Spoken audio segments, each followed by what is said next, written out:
All right, we are back behind the table. It's a Tuesday, and I'm with Joy Behar. Hello, Joy. Do I have anything in my teeth? 'Cause I just had pizza. I don't think so, no. Okay. No, you look good.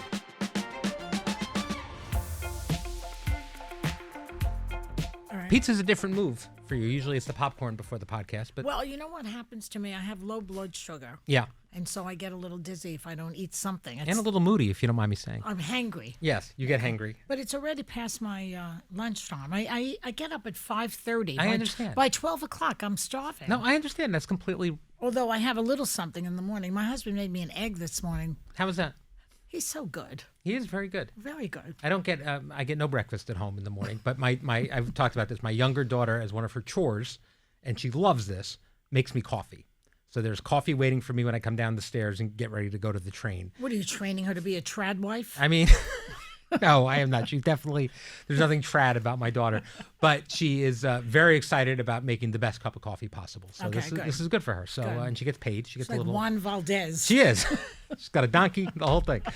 We were just talking off camera about all these movies you guys have to see and all these things. And I had talked to Sarah yesterday about the fact that she will never lie about liking a movie or thinking a movie is great if she doesn't. So you have to, she's careful. You know, she'll talk around things. Yeah. But when she says, I mean loved a movie on the air. When she says, I loved a movie, she loves a movie. And you can take that to the bank. And you and I were talking, and the issue with you is not that you'll lie, it's that you won't ever lie. That's my concern.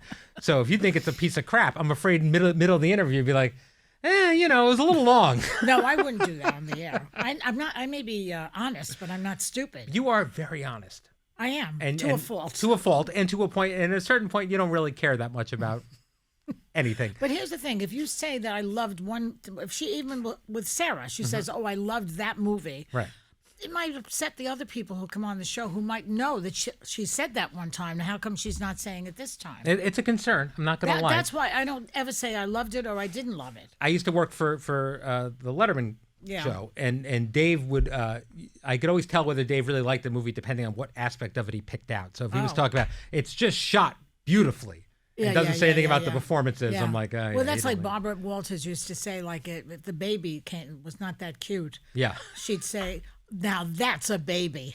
Well, babies are cute. All babies are just cute. in case. Just in case. Yeah. Or when you go to see somebody who gives a performance and you didn't like it, and you say, and then you have to go backstage, and the person comes out, the actor, and you say, "There you are, there you are." Now, the other thing that happened, and I don't know if I could tell this story, but I enjoy it very much, is we did I've been with you for 10 years, so no one can figure out when this happened. But we did a episode-long sales integration and advertisement for a brand. I won't say what product it was, but it was a brand. Yeah. And it was going really well. And I'm always nervous because we're live and I never know what you guys are going to say about anything. And we get to the end of it and we're wrapping the show and there was one last mention of this product. And you, for some reason, just decided to say, actually, I like the other one. You named the other product that you like better. Oh, really? Yes, and all hell broke loose. Is this why I'm never in a View Your Deal? It's one of the reasons. You're unpredictable at any time. All right, let's talk about, because we haven't seen you in a minute. How was your 4th of July break? I enjoyed myself so much because I didn't do a lot. No, you went to the wedding, as we talked about. The cocktail wedding that we keep talking about. With the Illuminati of the world. You're with Pelosi and... Yeah, Bernstein was there, and I was sitting with him and Tina Brown. Yep. Andrew Cuomo. Cuomo was there. His sister, who I love, Maria Cuomo. Mm-hmm. Who else was there? A lot of interesting people. You showed the outfit today. That was a big thing. I finally wore the outfit. Everybody said, "Yo, you can't wear black. You can't wear black." There were 10 women there with black. All right. I mean, a lot of women wore black. People will wear black. And you're in New York City, the women are going to wear black. Did anyone comment at the wedding about what you were wearing or no? No. No one? Okay. No one was watching The View and holding up bated breath to see? But I did say to Cuomo, I said, "Listen, Andrew," because he said, "Hi, he knows me a little bit." His mother is I love his mother, Matilda. And I've been to her house, as a matter of fact. And I see Andrew, and I said, "Listen, Andrew, I know you had a hard time, and what are you going to do now?" He said, "Well, I'm probably going to run as an independent." which I don't know how that works exactly. If Eric Adams is running as an independent also, don't they split the ticket I think they're different branches of it, different parties. I don't even understand how in the mayoral election it was ranked choice and stuff like that. Anyway, that was only the primary. Well, I said to him, look, if you're going to run, I make one suggestion. You should come on The View. Sure. And admit your faults. Say what you did or whatever, and let's hear it from you. Yeah, well, we can book that anytime you want. I think. And he said, "Oh, yeah, right." Normally we don't do a lot of local politics, but I think this election is going to be nationally of interest. I mean, they're making a big deal out of Mundami being a mayor and how it's going to be used as a political football by the Republicans. Well, let's see what Andrew has to say. Yeah, no, I think we'll probably have them both on if they're willing. That'll be great. Remember, we had Anthony Weiner on. Who did a mea culpa for an hour. How'd that work out for him? I don't know. What happened to him? I think he lost. Am I correct? He lost. Yeah. So. Well, that's not because. That's not because of us. No. All right. Did you get any tea from all these people? Did you get any info? What were they talking about with you? Where, at the wedding? Yeah.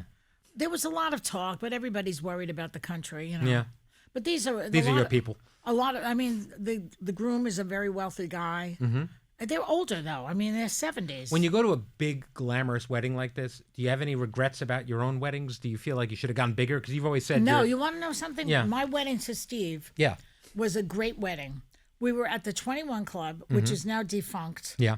Susie Essman emceed the event. Mario Cantone did time. I told you this already. Yeah, I know, but I like to hear it.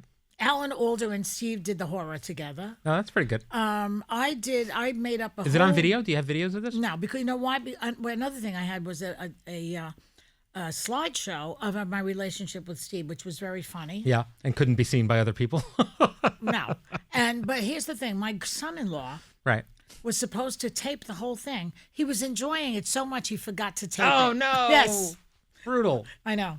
That's not good. So I'm watching this wedding, which was lovely.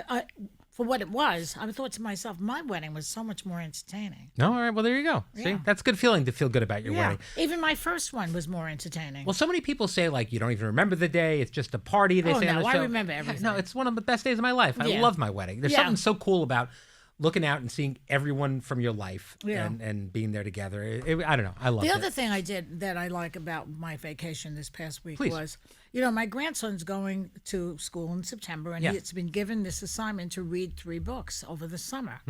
The first one is To Kill a Mockingbird. Great book. It's boring. I hate it. I don't feel like reading anymore. His mother's going nuts. You have to read the book. Da-da-da, right? They come to my house for brunch on Sunday. The kid, my daughter, and her husband. It was Al's birthday. We sing happy birthday. I did my special song. Today is a birthday we wonder for home. We know that it's somebody here in this room. So look all around you for somebody who is laughing and smiling. My goodness, it's you. Okay, I did that. No better honor than hearing the Joy birthday song. I have to do it for the whole staff. I know. No, in fact, I missed somebody, and they came to me and asked me how come I did. I got a video on mine this year, and I was very happy. You gave me a little video of it. All right. Anyway. So I said to the kid and to them, all right, you know what? How about we watch the movie together, To Kill a Mockingbird, which is a great film. It's one of the great books, great films of the Americana. I even like the play. I didn't see the play. It was very good. Was it good? Yeah. And he's like, all right. He's 14. Right. I close the blinds. We all sit there, the 5 of us, and it comes up, and he's like, it's black and white. Oh, that's hard. I said, don't worry about it. Let's watch it. Now comes the girl talking, Scout. Oh, her voice is so annoying. His grandmother's voice is annoying. Mine. So the kid, but he's used to me. He's used to you. We're watching. He's By the time that movie was over, he was totally into it. Oh, that's great. I said to him, are you glad we watched it now? Yes. He That's admitted great. it. Okay, I said, next Sunday, we're going to have movies at Nana with brunch. I love this. We're going to screen Godfather 2 next week. Whoa, you're going right there. Because he saw Godfather 1. Did he love it? Loved. Great. But Godfather 2 is even better. It is. And De Niro is in it. Yeah. And then I'm going to hit him with Some Like It Hot, which is a black and white comedy. I want him to get used to black and white. Mm-hmm. Every Sunday now, I'm going to do a movie. So this is great. I do the same thing with my kids. Mm-hmm. it's how I torture them a little bit, but I make them watch all the movies from the 80s I grew up with. Yeah, they're great films. All the Spielberg films, all, the E.T. and the Goonies and Back to the Future and all the stuff I love. They've developed a real love for them, which is great. And also, great. And I also, because I showed them those things early in their lives, I haven't had the reaction of that's too old-fashioned because they grew up watching those things, so they're actually okay with it, which is pretty good. I haven't done Godfather yet because some of the content, but I think I'm a little too prudish. I think I'm. Why? What are you worried about in Godfather? Sonny and the. Oh, but that's a quickie. Yeah. Literally and figuratively. I know. It's like they're just behind the door. You don't know what they did. No, I guess you have to read the book to get into the real the Lucy Mancini thing. Yeah. That's. It's worth the book, but they left that whole storyline out of the movie. So reading is the other thing. It's really important to me that my kids do it. Yes. And they, for the first time, they both got into a series of the Hunger Games, which I know is not your thing per se. I don't know. Maybe I would like it. It's a dystopian revolution against a corrupt fascist government. You might enjoy it. Yeah. Sounds like reality. There you go. But they loved it, and they burned through 3 books in about a week and a half. Well, see, if they watch the film and read the book, it's like a complete immersion. I try to do the book first and then the movie. I know, they should. Yeah. They should. But now I called my daughter yesterday and I said, "Where is Luca?" She said he's upstairs reading. There you go. To Kill a Mockingbird. And while he's with me next to me, I'm feeding him what the theme of the movie is. Do you see what the title is about now? And why a mockingbird? Why not a sparrow? He's asking me. And I don't know that much about birds, so that was a little challenging. I told you my favorite story. My sister had a boyfriend. Yeah. Who once asked me if the movie The Birds was based on a true story.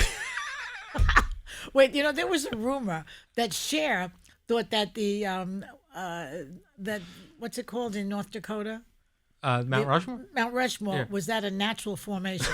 I don't believe she didn't. That was just somebody saying as a lie. I'm sure that's not true. She didn't think that, but that's a funny idea. It's pretty good, yeah. When I told him no, it was not based on a true story, he said, I don't know wildlife. All right. So tomorrow we have a great guest. This is someone who I know you've admired for a very long time. Gloria Steinem is going to be on the show. Yes. This is a big deal. In 2013, the show did a whole episode about mentors, and you chose Gloria as your mentor. Right. Why did you consider her your mentor? Well, because I was in the throes of the second wave of the feminist movement, which was in 1970, I believe, 71 too, like that. And women. I went to college. I was the first person in my immediate family who went to college, and the only person in my group in college who went to law school was this one woman. Mm-hmm. And now every woman is a lawyer. There are lawyers everywhere. Well, you work on The View, so there's always a lawyer. No, but I know that women, if you look in law school roles, there are a lot of women in law school. But at that time, it was so unusual. Mm-hmm. And I remember thinking, why is that women are not going to law school? And why is it that I don't have that many options? Mm-hmm. And then Gloria comes along and says, well, hello, baby, you're not alone. Right. And all those magazines came out with all those interesting articles. I didn't have to read about how to apply my eyeliner anymore, although I still want to read about that. Yeah. But it's not the only thing that women are interested in. So.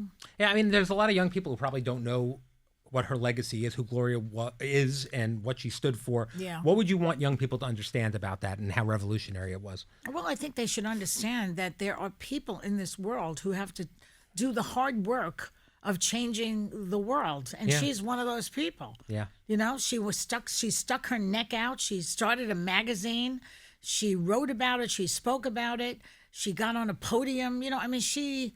She's just like an incredible icon of the 20th century. And people throw that name around, that word around, icon, a lot. And she's the real deal. Yeah, she's the real deal. There was Betty Friedan also. Mm-hmm. I mean, I don't want to make this sound like I'm being sexist or looksist, but Betty Friedan was not as pretty as Gloria. Mm-hmm. And I think that, unfortunately, a TV is a visual medium, sure. And they went with Gloria as opposed to Betty. But Betty wrote the book about feminism before Gloria, right?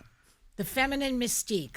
And I remember my Uncle Ralph's wife was reading it when I was a teenager. And that caught your eye? Yeah. And I was like, wow, look at this. All right, we have a listener question for you.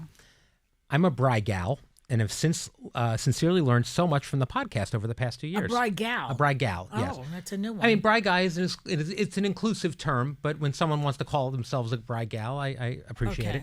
We're gender neutral here. Yeah, I think so. But thank you, bri-gals. I've learned so much from the podcast over the past 2 years, and my question is for Joy.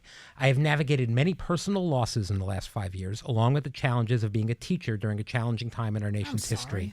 Simply put, I am exhausted. I was wondering if you have ever experienced burnout and how you've managed to overcome it.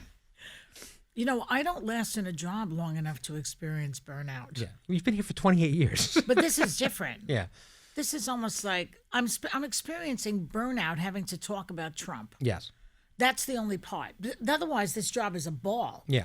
Well, today when we talked about adultery, my favorite topic, right? I enjoyed that. That was fun. Yeah. And when I talked about what I did at the wedding and just interacting with you now, this is all part of the fun. Right. The politics is so oppressive right now. Are you enjoying the Weekend View because we're not talking about news of the I day do, as much? I do. Yeah, that's been fun. And I get some feedback from a few people here who say, "Oh, it's like the old show." Yeah, I think it's a fun alternative. I mean, this business of talking about him constantly is stressful. Yes. Because every day it's some more nightmare, another nightmare. I do want to point out that you do when you come to the meeting, you do start the meeting by saying, "We got to talk about this thing that he did." I mean, it's still you feel compelled to do it. I understand. Yeah, I understand my schizoid. Your complicity. Behavior. Yes, no, but I mean, because the other side of that. Yes. Is that people come up to me in the street and say thank you for thank Sure. you. Now I know it's a drop in the bucket of what we're doing here, but some of it is important. People, sometimes we say something factual there. Sunny's very good at this. She'll give them a really good fact and the audience gasps. Yeah. They don't know all the information, and I don't know what they're reading. No, it's not everyone's giving straight information all the time, so it's important to do that. Yes. As well as opinion, which we do quite a bit of. There was a Dear Abby column asking a question about getting involved in other people's relationships. There's still Dear Abby? There's still Dear Abby. Oh. It's not the original Abby, but it's Abby the Third or something. This person heard their brother fighting with their wife on the phone and wanted to know if they should get involved in a relative or friend's relationship when they hear something like this going on. What is your feeling about butting into other people's relationships? I stay out of it unless there's violence. No, of course. Then I would report them. Right. But if people have arguments, you don't know what's going on in someone's marriage. True. You just. I mean, I get it. I get the occasional unsolicited relationship advice from you. Well, that's because you're asking for it. True. Yeah. Like, what do you need now? You want to know something? You want me to give you something now? What's going on now? What did she do lately? Poor Heather. Poor Heather. Yeah, that's the thing. It all ends with poor Heather, and I'm the wrong guy, so I don't want any advice from you. All right. Another story we talked about today was Leanne Rimes, and this is what you just referred to. Yeah. She had an affair with her husband, and she's opening up about how women in particular had a strong negative reaction to the relationship, and she realized there are a lot of women who have been hurt by affairs. And you brought up during this conversation that you started keeping a journal after you got divorced. I did. Tell me about that. Well, I feel, you know me in psychodrama, right? I do. Because I believe that you should reverse roles with people. That way you will understand where they're coming from, and it'll make it easier for you to deal with that person. Yes. And writing down stuff is something like that. Where no one has to see it, you just have to write what you're feeling. And my writing about it brought me to the point where I saw what I did wrong in the relationship. I'm fascinated by this because, and I don't want you to take this the wrong way. This isn't a critique at all, but I know. Go ahead. You're both incredibly introspective, yet I seldom see you take blame for things. So you mean at the job? At the job. We're at the office. Okay. Give me an example. I don't know. I can't come up with it right now. Nothing I want to share with the podcast audience. Receipts. I have them. We can talk off air. Well, that may be what I do. You want to know what you do? Tell me what I do. You hold on to something and then use it against a person later. Maybe I do. Yeah. If I accuse you of, you're wearing a blue suit again? Well, one time you wore a blue suit. That's true. Like that. That's annoying also. I do. I almost didn't wear the blue suit because I know it bothers you, but I was going to mix and match. People should know that you and I actually get along very quite well, yes. And where are we going next week? We're going to dinner. We're going to dinner. And who's taking you out? You are treating me to dinner at your favorite and one of my favorite restaurants. Porterhouse. It's going out of business. I do. They're I know. Closing. I cannot. I'm so upset about it. You have no idea. I know. All right. I felt the same way when the Wild Wing Cafe closed in South Carolina. Nothing stays the same. No. Things keep changing all the time. But we're going to have a great dinner, and this is you taking me out, which I appreciate. Yes. It happens every 5 years, and Maybe you'll tell me things that you wouldn't say on the air. I will. I will indeed. All right. On that note, on that tease, thank you for joining me today, Joy. You're quite welcome. Tomorrow, Alyssa is back with me on the podcast, and we'll see you then.